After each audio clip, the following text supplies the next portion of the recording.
नमस्कार, सुप्रभात. मी श्वेता. तुम्ही पाहताय न्यूज 18 लोकमत. बुलेटिनमध्ये तुमचं स्वागत. या बुलेटिनच्या सुरुवातीला बातमी आहे नवी मुंबईकरांच्या दृष्टीने महत्त्वाची, कारण नवी मुंबईतल्या तळोजा MIDC मध्ये हा भाग पूर्णपणे प्रदूषणाचा अड्डा बनतोय. MIDCतल्या प्रदूषणामुळे जीवाला धोका निर्माण होतोय नागरिकांच्या. धोकादायक रासायनिक कंपन्यांवरती कारवाई कधी होणार असा प्रश्न यामुळे विचारला जातोय, कारण पैसा वाचवण्यासाठी नागरिकांच्या जीवाशी खेळ सुरू आहे. MPCBचा धाकच उरलेला नाही अशी परिस्थिती सध्या नवी मुंबईतल्या तळोजा MIDC या ठिकाणी निर्माण झाली आहे. तळोजा MIDC पूर्णपणे प्रदूषणाचा अड्डा बनतेय.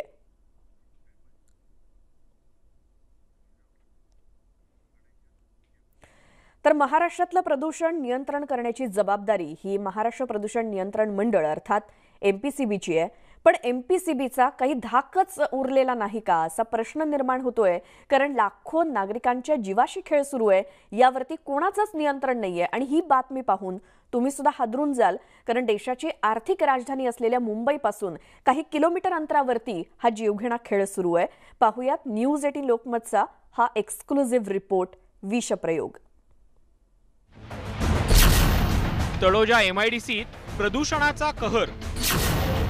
आंतरराष्ट्रीय कंपनी वादाच्या भोवऱ्यात. घातक रसायनांमुळे नागरिकांच्या आरोग्याला धोका. रासायनिक कचऱ्याची परस्पर विल्हेवाट. कारवाईसाठी MPCBच्या अधिकाऱ्यांची टाळाटाळ. न्यूज 18 लोकमतच्या हाती एक्सक्लुझिव्ह रिपोर्ट.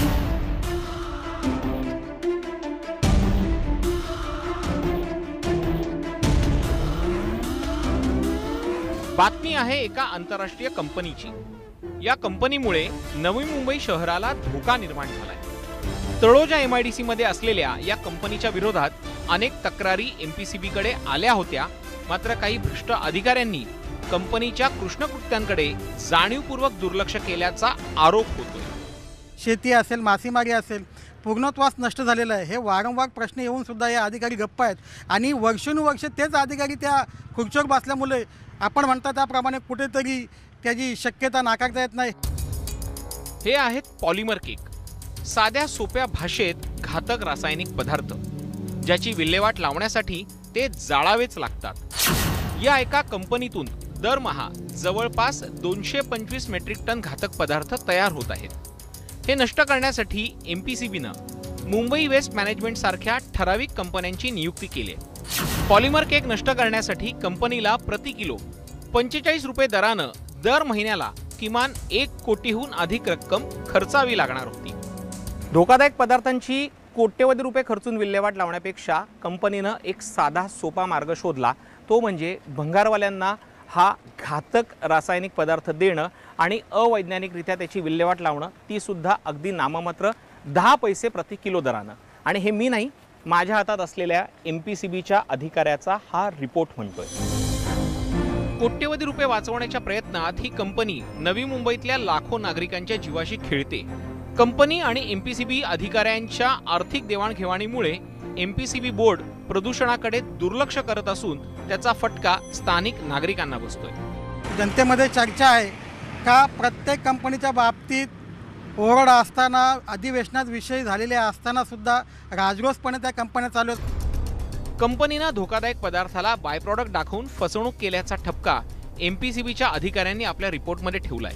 इतकंच काय, तर कंपनीकडनं आर्थिक दंड वसूल करण्याची शिफारस सुद्धा केली होती. कंपनीमध्ये पॉलीयुरेथिन ॲडेसिव्ह, पॉलीएस्टर ॲडेसिव्ह आणि पॉलीॲक्रेलिक बनवलं जातं. हे बनवताना जो घातक पदार्थ बाहेर पडतो त्याला पॉलिमर केक म्हणतात. हा पॉलिमर केक अत्यंत घातक विषारी असा आहे.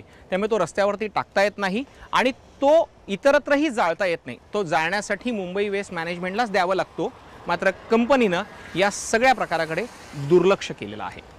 अधिकाऱ्याचा ॲक्शन टेकन रिपोर्ट आणि कंपनीवर होत असलेल्या आरोपांसंदर्भात जेव्हा न्यूज 18 लोकमतनं MPCBच्या अधिकाऱ्यांची भेट घेतली, तेव्हा त्यांनीही सावळा गोंधळ झाल्याचं मान्य केलं आणि घातक पदार्थ चाचणीसाठी बाय प्रॉडक्ट कमिटीकडे पाठवण्यात आल्याची माहिती दिली. तक्रारीच्या अनुषंगाने महाराष्ट्र पोल्युशन कंट्रोल बोर्डच्या मुख्यालयात एक हिअरिंग झालेलं आहे आणि जो हा बाय प्रॉडक्ट जो आहे केक, याचं बाय प्रॉडक्ट म्हणून दाखवलं, पण त्यांना आता पुन्हा हे प्रोडक्ट आपल्याकडे प्रोडक्ट मिक्स कमिटी म्हणून आहे, त्यांच्याकडे ॲप्लिकेशन करायला सांगितलं to know the further disposal path. कंपनीनं आपल्यावरचे सगळे आरोप फेटाळलेत. Dow chemical international private limited company अयोग्य विल्हेवाट लावण्याचे कोणतेही आरोप नाकारते. आम्ही आणि आमचे अधिकृत विक्रेते संपूर्ण उत्पादन प्रक्रियेदरम्यान गुणवत्ता, सुरक्षितता आणि कार्यक्षमतेसाठी सर्वोच्च योग्य मानकांची पूर्तता करतो आणि जमिनीच्या सर्व कायद्यांचं पूर्णपणे पालन करतो. एमपीसीबीच्या अधिकाऱ्यांनी कारखान्याची तपासणी केली. त्यावेळी त्यांना 2012 पासून अवैधरित्या भरून ठेवलेल्या 2000 लिटर क्षमतेच्या किमान 30 ते 40 रासायनिक पदार्थांच्या टाक्या आढळून आल्या होत्या. घातक पदार्थ आणि त्यांची चुकीच्या पद्धतीने विल्हेवाट लावल्यामुळे पर्यावरणाची मोठ्या प्रमाणात हानी झाल्याचा लेखी अहवाल आहे. न्यूज 18 लोकमतला या अहवालाची एक्सक्लुझिव्ह प्रत मिळाली. या अहवालानुसार दोषी कंपनीकडनं आर्थिक दंड वसूल करण्याऐवजी काही भ्रष्ट अधिकाऱ्यांनी अहवाल दाबून ठेवणंच पसंत केलंय. तुषार शेटे, न्यूज 18 लोकमत. तर जो अहवाल न्यूज 18 लोकमतच्या हाती लागलाय त्या अहवालामध्ये नेमकं काय आहे ते आपण पाहूयात.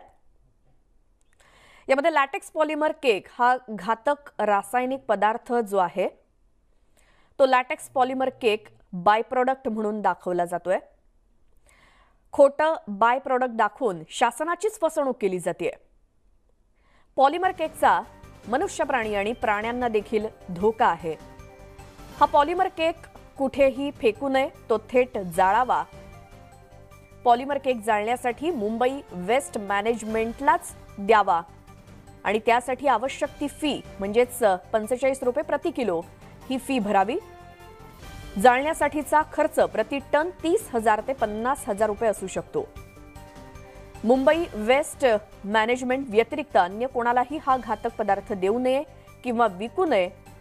अवैधपणे अवैज्ञानिकरित्या घातक पदार्थाची विल्हेवाट लावणं सध्या सुरू आहे.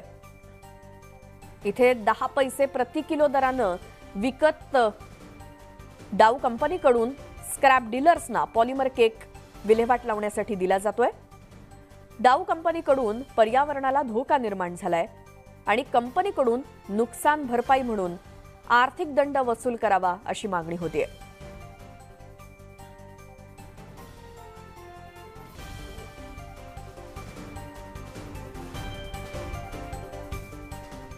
तर कंपनीवरती कारवाई करण्यासाठी ज्या अधिकाऱ्यानं अहवाल दिलेला होता त्या अधिकाऱ्याला न्यूज 18 लोकमतच्या टीमनं गाठलं आणि सरकारी नियमांचा दाखला देत या अधिकाऱ्यानं प्रतिक्रिया द्यायला नकार दिला. मात्र न्यूज 18 लोकमतच्या कॅमेऱ्यानं त्यांना कैद केलंच. पाहूयात अधिकारी काय म्हणत होते ते. सर, ते डाऊ केमिकलच्या संदर्भात विचारायचं होतं. तुम्ही काय त्यांच्यावरती ऍक्शन घेतली होती ना?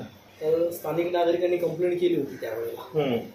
तर त्या अनुषंगाने व्हिजिट वगैरे करून रिपोर्ट सबमिट केला. ऍक्च्युली काय माहिती आहे का, तुम्ही काही रेकॉर्डिंग करत नाही, मला अलाउड नाही असं पत्र. नाही, आम्ही कॅमेरा आणलेलाच नाही ना सर. नाही कसं आहे, आमचे बोर्डाचे नियम, आम्ही काय कोणाशी जास्त बोलू शकत नाही. पण तुम्ही आता माहिती विचारताय म्हणून सांगा. बरोबर. तर मी घातक घनकचरा हजारडस मिस्टेक ते डिस्पोज केलं होतं इनलिगल. व्हिजिट केलं, त्या व्हिजिटच्या वेळेला काही काही त्रुटी आढळल्या. मी माझ्याबरोबर माझे 2 फील्ड ऑफिसर होते त्यावेळेला आणि तो व्हिजिट करून आम्ही पुढील कारवाईसाठी पुढे पाठवलं होतं. त्याचा घातक घनकचरा जो होता त्या संदर्भात रिपोर्टिंग केलं होतं. बाबा हे असं आहे, त्यांच्याकडे काही पेपर्स देखील मागवले होते. अच्छा, पण मग काय ऍक्शन झाली त्याच्यावरती? नाही, मला काही आयडिया नाही. आमचं काम रिपोर्टिंगचं आहे. नाही, पण अगेन म्हणजे तुम्ही रिपोर्ट दिल्यानंतर तुमचे वरिष्ठ काही त्याच्यावरती ऍक्शन वगैरे घेत असतील ना? नाही सर, माझी बदली झाली तिकडून नंतर. नाही, आम्हाला असं कळलं की त्याच्यामध्ये फार मोठ्या प्रमाणावरती पॉलिटिकल प्रेशर आलेलं होतं आणि कारवाई होऊन नाही दिली असं सुद्धा एक कळलं. नाही, ते स्थानिकांचा दबाव तो होता. तो तक्रारदार पण सारखा येतो, तुम्ही असं करा तसं करा, नाही तुम्ही कोर्टामध्ये जाईन वगैरे. कंपनीमध्ये इलिगल ऍक्टिव्हिटी सुरू होत्या. पण त्यांनी जे इनवॉइस दाखवले त्याच्यामध्ये होतं त्यावेळेला. आता मला सगळं रिकलेक्ट होत नाहीये, परंतु ते नाही. पण कारण की मुद्दा एवढाच होता की तो मुंबई वेस्ट मॅनेजमेंटला जायला पाहिजे होता, जात नव्हता आणि लोकल स्क्रॅप ऑपरेटरला ते अगदी स्वस्तात विकत होते. तथ्य होतं, तक्रारदाराचे जे तथ्य होतं म्हणजे रिकमेंड केलं होतं. त्यांचं म्हणणं आहे ते जे ज्यांना देत होते ज्यांना त्यांच्याकडे ऑथरायझेशन वगैरे आपण तिथे रिपोर्टमध्ये सगळं मेन्शन केलं. अच्छा, पण मग एवढं सगळं होऊन पण ऍक्शन झाली की नाही झाली? मग ऍक्शन झाली सर. बरोबर. आता काय, मी तिकडून बंदी होऊन आल्यानंतर त्या गोष्टीचा आपल्याला एवढा काही फॉलोअप घेता येत नाही, काही करता येत नाही. ठीक आहे, काही लागलं तर सर मग मदत करा, येतो आम्ही. तर या सगळ्या प्रकारावरती न्यूज 18 लोकमतनं काही प्रश्न उपस्थित केलेत ते आपण पाहूयात. न्यूज 18 लोकमतनं जे सवाल उपस्थित केलेत त्यापैकी पहिला प्रश्न आहे, गंभीर शेरे असून सुद्धा हा अहवाल का दाबला गेला? अहवाल तयार केला म्हणून अधिकाऱ्याची बदली केली गेली का? आर्थिक दंड यामध्ये का वसूल केला गेला नाही? या संपूर्ण प्रकाराला 1 वर्ष उलटून गेलं तरी कारवाईला 1 वर्षानंतरही मुहूर्त का लागला नाही? आणि पर्यावरणाचा ऱ्हास होत असून सुद्धा ही कंपनी अजून सुरू का आहे, असे सवाल न्यूज 18 लोकमतनं यावरती उपस्थित केलेत. राजकीय वरदहस्तामुळेच आर्थिक दंड वसूल केला नाही का? आणि पर्यावरणाचा ऱ्हास होत असूनही कंपनी अजूनही सुरू का आहे?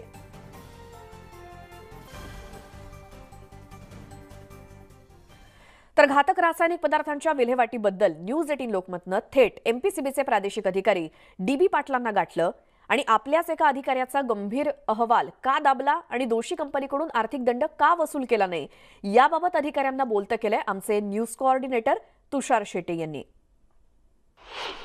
तळोजातल्या डाव केमिकल कंपनीकडनं होणाऱ्या प्रदूषणाच्या संदर्भात आम्ही प्रदूषण नियंत्रण मंडळाच्या ऑफिसमध्ये आलेलो आहोत आणि इथले zonal officer DB. Patil sir आता सध्या आपल्यासोबत आहेत. सर, कंपनीच्या संदर्भात तक्रारी आल्या होत्या. आपल्याच एका अधिकाऱ्याने रिपोर्ट तयार केलेला आहे. त्या रिपोर्टमध्ये कंपनीच्या विरोधात गंभीर ताशेरे आहेत, मात्र अद्यापही कारवाई होताना दिसत नाही. वस्तुस्थिती नेमकी काय?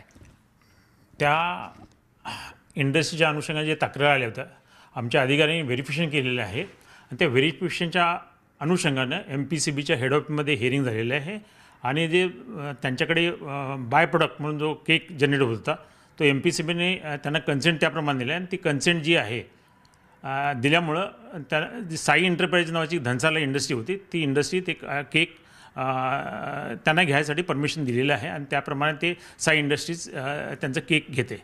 सर, त्या रिपोर्टमध्ये स्पष्ट म्हटलेलं आहे की या प्रॉडक्टची कॅलरिफिक व्हॅल्यू जास्त आहे, त्यामुळे तो उघड्यावरती टाकता येणार नाही. तो हॅझार्डस केमिकल वेस्ट ते आहे, त्यामुळे ते इन्सिरेट करावं लागेल आणि त्यासाठी मुंबई वेस्ट मॅनेजमेंटला द्यावं लागेल. त्यासाठी 45 रुपये प्रति किलो असा खर्च येणार होता. मात्र या कंपनीनं साई एंटरप्राइजेस आणि केजेन एंटरप्राइजेस या दोघांना ते विकले. अगदी 10 पैसे प्रति किलो दराने ते दिले आणि त्यावेळेला यांच्याकडे कन्सेंट नव्हता. नाही, आता जे तो रिपोर्ट आहे त्या रिपोर्टमध्ये असं दिसतंय की ते तो जो केक प्रॉडक्ट आहे तो साई एंटरप्राइजेस जे कन्सेंटेड इंडस्ट्रीज आहे त्यांना ते विकलेलं आहे.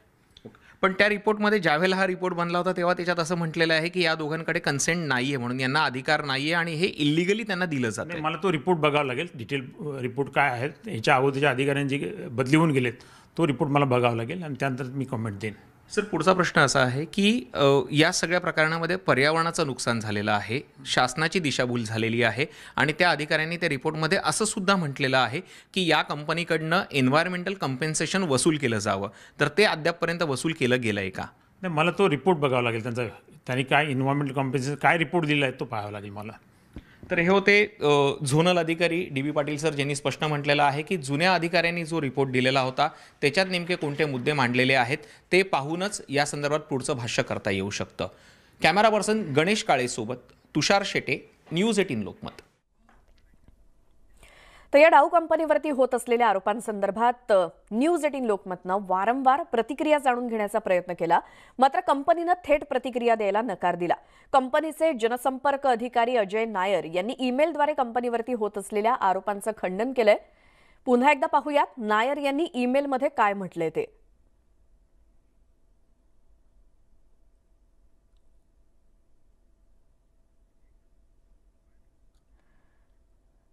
डाव केमिकल इंटरनॅशनल प्रायव्हेट लिमिटेड, आमच्या कंपनीतून अयोग्य विल्हेवाट लावण्याचे कोणतेही आरोप नाकारते. आम्ही आणि आमचे अधिकृत विक्रेते संपूर्ण उत्पादन प्रक्रियेदरम्यान गुणवत्ता, सुरक्षितता आणि कार्यक्षमतेसाठी सर्वोच्च योग्य मानकांची पूर्तता करतो आणि जमिनीच्या सर्व कायद्यांचं पूर्णपणे पालन करतो, असं उत्तर डाव कंपनीकडून देण्यात आलेलं आहे.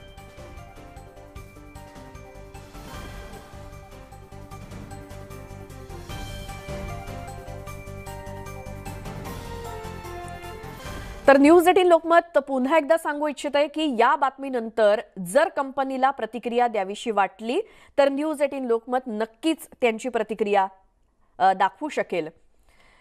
आणि आता पुढची बातमी याच संदर्भातली ती म्हणजे कासाडी नदीला जो प्रदूषणाचा विळखा पडलेला आहे, तर तळोजा MIDC मधून वाहणाऱ्या कासाडी नदीला लागलेलं प्रदूषणाचं ग्रहण हे सुद्धा अद्यापही सुटताना दिसत नाहीये।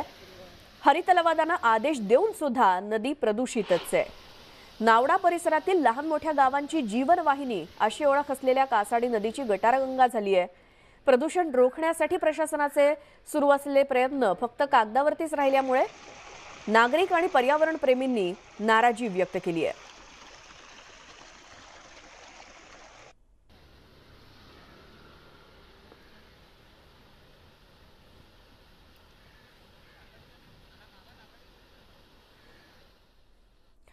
तर पाहुयात कासाडी नदीच्या मारेकऱ्यांची पोलखोल करणारा न्यूज 18 लोकमतचा हा स्पेशल रिपोर्ट।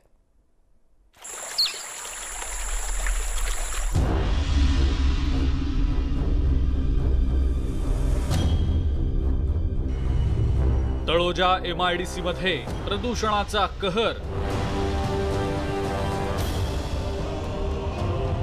जलप्रदूषणामुळे स्थानिक हैराण। जलप्रदूषणामुळे कासाडी नदीचा बनला नाला। प्रदूषणामुळे मच्छीमारांवर उपासमारीची वेळ। MIDC MPCB बोर्डाला जाग कधी येणार? कासाडी नदी मोकळा श्वास कधी घेणार? तळोजामधील MIDC भागातली ही कासाडी नदी। या नदीची दुरावस्था पाहून हिला नदी म्हणावं का असा प्रश्न नक्कीच पडू शकतो। रसायन मिश्रित पाणी सोडल्यामुळे कासाडी नदीची ही अवस्था झालेली आहे। कासाडी नदी प्रदूषित झाल्यामुळे स्थानिक मच्छीमारांवर संक्रांत आली आहे। कासाडी नदीच्या संवर्धनासाठी आय लव्ह कासाडी नदी आणि सेव्ह कासाडी रिव्हर या नावानं मोहिमाही सुरू झाल्या। मात्र अधिकाऱ्यांच्या दुर्लक्षामुळे ही नदी शेवटचा श्वास घेतेय। कोल लोकांचं या प्रदूषणामुळे एवढं नुकसान झालं आहे का तुम्ही त्याचं मोजमाप घेऊ शकत नाही। कारण मच्छी आपण स्वतः तरी खातो आणि विकायला पण असतो, पण आता ती केमिकलची असल्यामुळे कोण घेत पण नाही आणि काहीच नाही। आणि दुसरं जी आमच्या नदीमध्ये मच्छी होती ती आता ती मच्छी राहिली नाही। कासाडी नदीमध्ये होणारं प्रदूषण थांबवण्यासाठी स्थानिक मच्छीमार आणि पर्यावरण प्रेमींचा लढा गेल्या 15 वर्षांपासून सुरू आहे। त्यांनी प्रदूषण नियंत्रण मंडळासह राज्य सरकारकडे सुद्धा तक्रारी केलेल्या आहेत, परंतु अद्याप सरकारनं याची दखल घेतलेली नसल्याचा आरोप स्थानिक मच्छीमार योगेश पगडेंनी केलाय। कासाडी नदीच्या उजवीकडनं त्या कासाडी नदीचा पात्र येतो, तिथनं डोंगर माथ्यावरून जो येणारं पाणी तुम्हाला पूर्ण डोंगर माथ्याच्या पाण्यासारखा दिसतो। आणि ज्या डाव्या साईडनं ज्या MIDCचा नाला येतोय, पावसाळी जो नाला आहे त्यामधून पूर्ण तो काळा केमिकलसारखं पाणी दिसत। या केमिकलचा आम्हाला त्रास होतो। कागदावर सर्व व्यवस्थित आहे, पण प्रत्यक्षात ही अशी परिस्थिती आहे।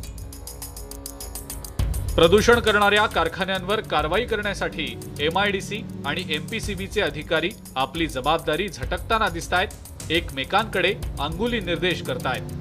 कासाडी नदीचं प्रदूषण रोखण्यासाठी IIT मुंबईला DPR तयार करण्याचे आदेश दिल्याची माहिती MPCBचे प्रादेशिक अधिकारी DB पाटील यांनी दिलेली आहे। कासाडी नदीच्या रिस्टोरेशन वर्कसाठी हे IIT मुंबईला यांना डिटेल प्रोजेक्ट रिपोर्ट बनवण्यासाठी जिल्हाधिकाऱ्यांनी त्यांना ऑफर लेटर दिलेलं आहे। त्या संदर्भात IIT मुंबई यांनी तिथे जाऊन त्यांचं सॅम्पलिंग केलेलं आहे। कासाडी नदीमधील प्रदूषण ही एकमेव समस्या आता राहिलेली नाही। नदीचं अस्तित्वच संपवण्याचे प्रयत्न सुरू झालेत। इथे ज्या पद्धतीनं इल्लीगल डंपिंग होते, देव न करो याच डंपिंगच्या सोबत जर घातक रसायनं या भागात जर डंप केली जात असतील तर इथल्या नागरिकांच्या जीविताचं काय असा प्रश्न नक्कीच उपस्थित होतो। तळोजाहून कॅमेरा पर्सन गणेश सोबत तुषार शेटे, न्यूज 18 लोकमत।